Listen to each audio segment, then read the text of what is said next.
Hi, and welcome back. Your News Today for Tuesday starts now with a couple of reports this evening. One main headline. We'll sit down with a young lady, a junior in the McGoffin County High School, who is just back recently, but is more importantly now able to talk to us about her time spent at our nation's capital, serving as a page, one of only a few. It's an amazing story. And one I think everyone will enjoy. I've got one other report from around the area, and other than that, it's your calendar, and pretty much there was snow in the forecast last night. There is perhaps even more so tonight. Yes, winter is not letting go, as we spoke of last evening, and that's kind of picking up a little steam tonight. We've got colder air. You can already kind of get the feel. That's nothing from what's coming back. Another system comes into town tonight and tomorrow, and then later on in the week we have another. Along with that, some Arctic air, some low pressure, and accumulating snowfalls right now, possibly for your weekend. That, yes, some models are saying could be a couple of inches for us here in the viewing area. I'll outline that in more detail. And again, just a few minutes. I have one other piece of business before we go to our first headline tonight. House Bill 51 was passed by the Kentucky House of Representatives earlier today. It does away with face mask mandates in our public schools and at our colleges as well. The vote 56-35. It would make mask wearing optional in schools. It would also allow parents themselves to, as far as daycares are concerned, not have their child wear a mask should they choose to do so. Now, as a result of a child in a daycare setting or system, should they not be wearing their mask, parents decide that they do not want their children to wear masks, fines or any type of penalties or repercussions would no longer be present for daycare centers. This, of course, following the official change of the policy on a state level that ended mask requirements at public schools back in September. This essentially puts the decision into the hands of Kentucky's parents.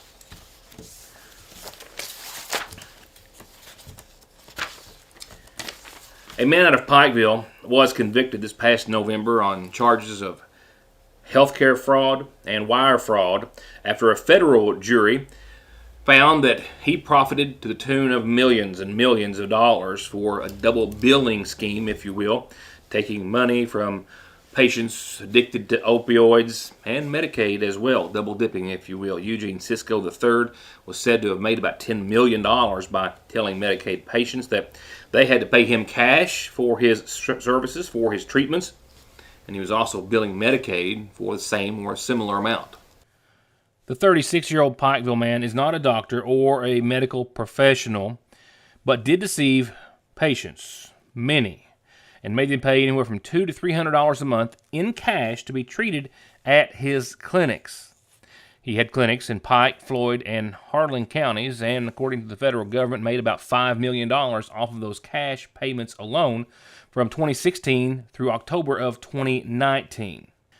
And at the same time he was taking cash from patients, he was also billing Medicaid as well, where he made about another $5 million in reimbursements. Cisco telling his patients and anyone who asked that the cash payments were for counseling and drug testing that Medicaid wouldn't cover at his clinics, one called Renew Addiction Treatment and the other behavioral health professionals. The federal government also saying that he was billing for medically unnecessary tests through his laboratory, Toxperts LLC. And he was sentenced earlier today in federal court to over 10 years in prison, and he also has to pay back about $9 million in fines. Something that also came out during his sentencing today, with the judge ruling that it would not have any bearing on his sentencing guidelines, that even though he was being closely watched by the federal government since his conviction and awaiting his sentencing, claiming to only have a couple of $1,000s in his bank account, he and his family attended the Super Bowl in Los Angeles just last month. Cisco was taken into custody following this morning's hearing, and again will have to serve most of the 10 years. I'll be right back with Miss Cara Beth Poe in just a few moments. It is never too early for spring to spring at the seasonal shop, and it has. With new ladies' fashions in and arriving daily from all the fashion houses you've come to love, like Royce, Mud Pie, Charlie Page, Simply Southern, they have a new line of spring tees from Ivory Ella and amazing scents in soaps, body lotions, and home fragrance diffusers by Michael Design Works, with something for every room in the house. Plus new home decor, and as always, so much more at the Seasonal Shop in downtown Sayersville. SSI and disability cases are harder to win these days. You need all the help you can get. If the government has turned you down, I will not. Many factors are considered when a claim is being processed, like your age, education, physical, and mental disabling conditions. When it comes time to winning your disability case, you should not face a federal judge alone. You need an attorney who is experienced, determined, hardworking, knowledgeable, and dedicated to helping you win benefits that you deserve. If you need help with your SSI or disability case, call me, Donald Wayne McFarland, and let me go to work for you. My name is Tony Allen, and I'm a candidate for McGoffin County Clerk. Just as my family and I have served you at our restaurant, the Farmhouse Diner, we will be there to serve you in the clerk's office. You will be greeted with a smile. The office will be organized, neat, inviting, and we will do all we can to help everyone, regardless of your party, last name, or how you vote. We will be open during lunch, and we will have a long evening each week for folks who get in late. We will be open every other Saturday and have a plan to better serve the elderly in our community. I'm fighting to win this election and the trust of McGoffin County. I will not let you down, nor will I forget that the people chose me to be their clerk. Vote number 1 on the ballot, Big Tony Allen for McGoffin County Clerk.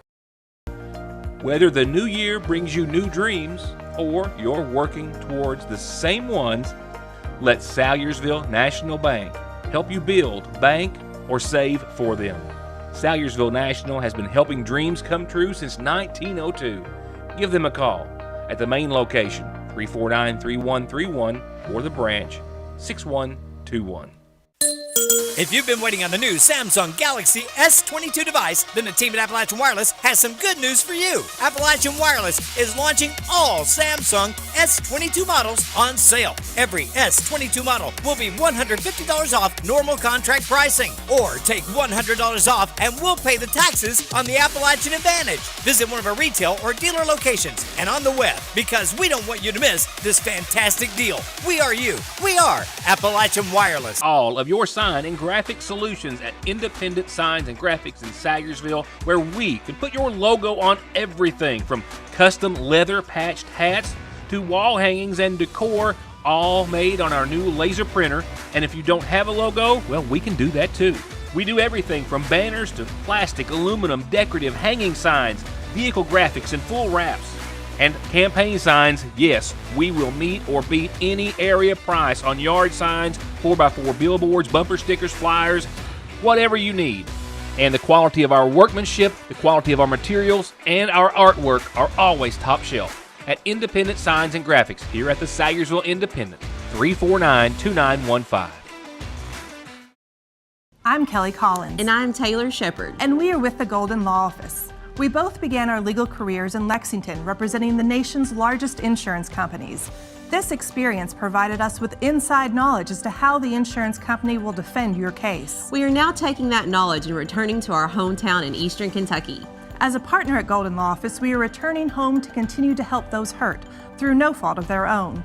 If you or a family member have been injured in an auto or truck accident, call Golden Law Office today. Not everything has changed over the years. Fraser's Prater Drugstore is still your most trusted pharmacy, where you can get your prescription brought to you curbside or make your way to the counter for a snack, lunch, or an incredibly sweet treat. And check out Strings and Things inside the shack, the Radio Shack, musical instruments, guns, ammo, electronics, and more.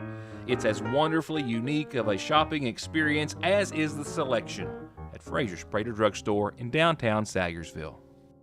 Hello, I'm William Bill Meade, and I'm a Republican candidate for McGoffin County Sheriff. Like you, I'm concerned about the effects that drugs are having on our loved ones. With over 33 years of law enforcement experience and training, I know how to combat this problem. I will run a financially responsible office and be accountable for your tax dollars. After looking at the sheriff's budget, I know that I can provide this county with a much-needed 24-hour patrol. I'm William Bill Meade, and I'm number 4 on the Republican ballot, but I'm number 1 for McGoffin County.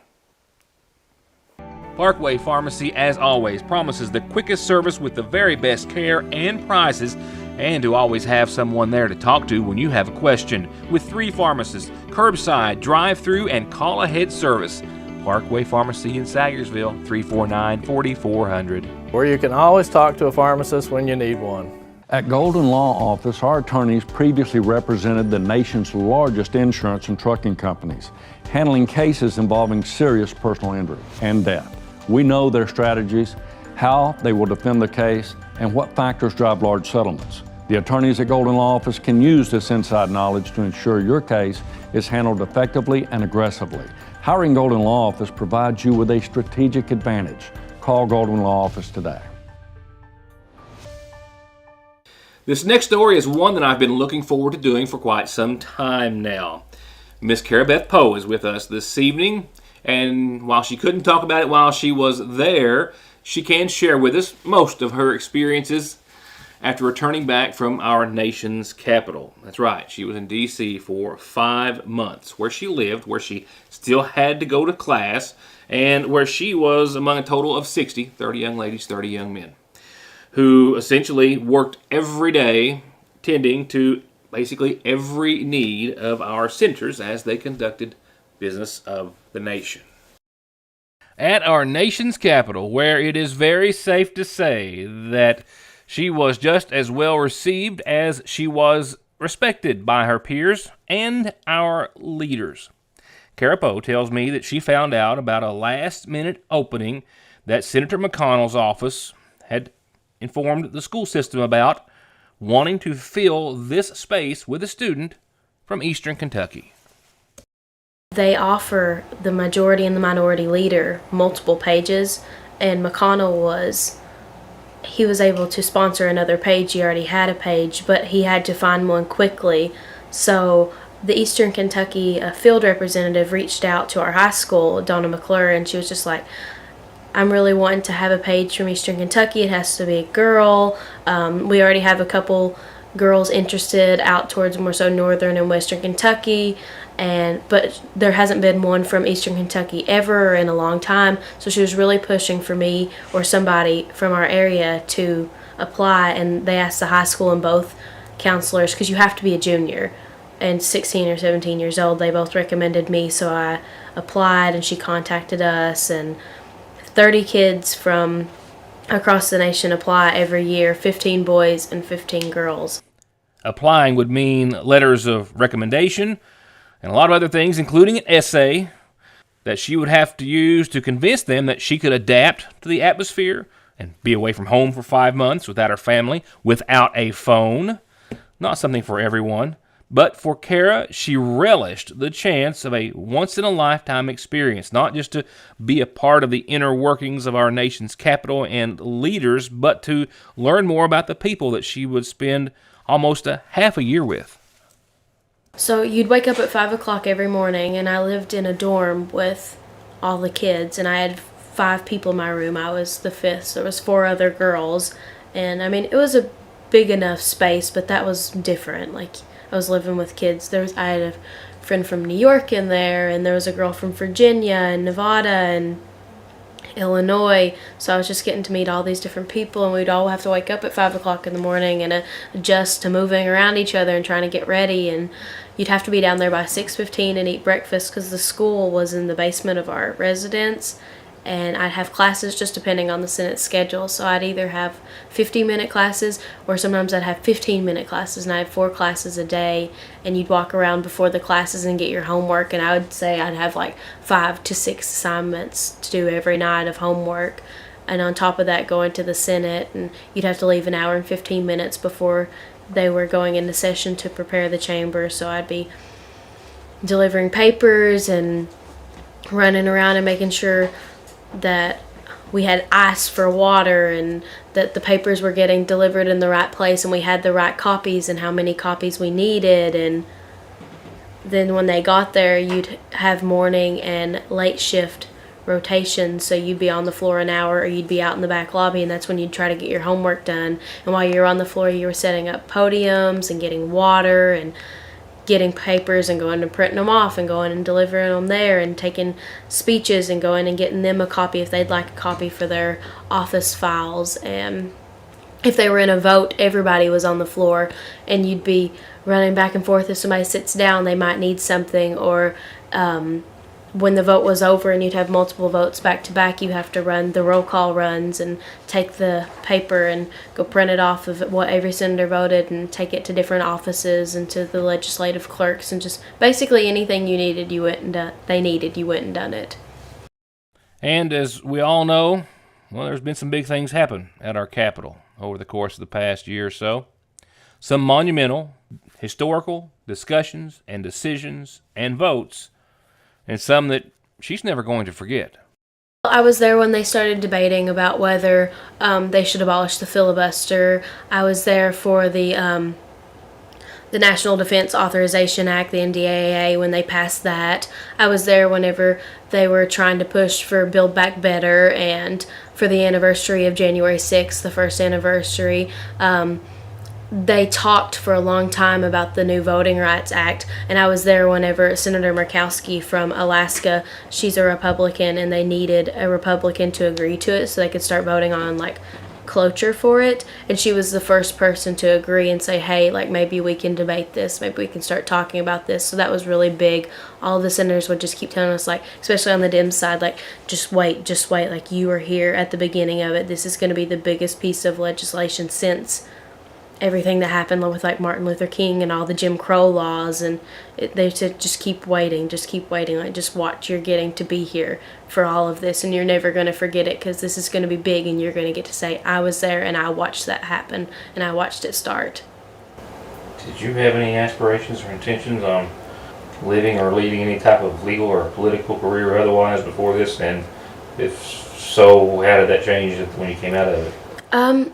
I didn't really have much of an interest for it. I mean, like I told them earlier, I was in gifted and talented for leadership, and through middle school and elementary school we would do just mock trials over at the courthouse with Judge Prater, but it was never yes, I would love to do that. It was always just kind of a fun little thing to do, but especially after coming out of it, it's just a completely different world when you live there. One of my cloakroom advisors that she would watch over us, she was more so like a proctor for us. She just told me once you're here, because she was a page, you just fall in love with it and you'll be back. You just can't help it. So honestly, I don't know now. I could see myself going into law school and being a parliamentarian on the Senate floor, but I also really like chemistry, so I don't know. I mean, it's two different things.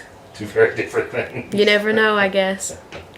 In my intro, I mentioned how well Kara was received and respected, and I wasn't only referring to her fellow pages. It, not surprisingly if you know this young lady, also includes most all the public figures that she came into contact with every day. Well, I got to meet the president and the vice president and the speaker of the House. I have pictures, but one of them I'm not allowed to show because I got it from the Senate photographers, and the White House contacted Senator McConnell's office and was like, you can't share that on any, social media, but I'm allowed to have it for personal use. Yeah, I got to meet him thanks to Senator Cory Booker from New Jersey. He was amazing with all of us. The whole time, if you were having a bad day, he just made it completely better. And I mean, there was a lot of press going around because I got to be there for 2 lying-in states for Senator Bob Dole and Harry Reid. And he was there for the last one that I got to witness, Harry Reid, and that's a big deal. That doesn't happen often. So that we got to meet, we got to sit there and do 2. That was pretty cool. But he was there, and there was a bunch of press around, of course. And they wouldn't let us, he wouldn't come over to us because all the press were there. We all knew that. So somehow Senator Booker, he would keep moving us around so the press would come with us, because they all knew that we were going to get to meet him.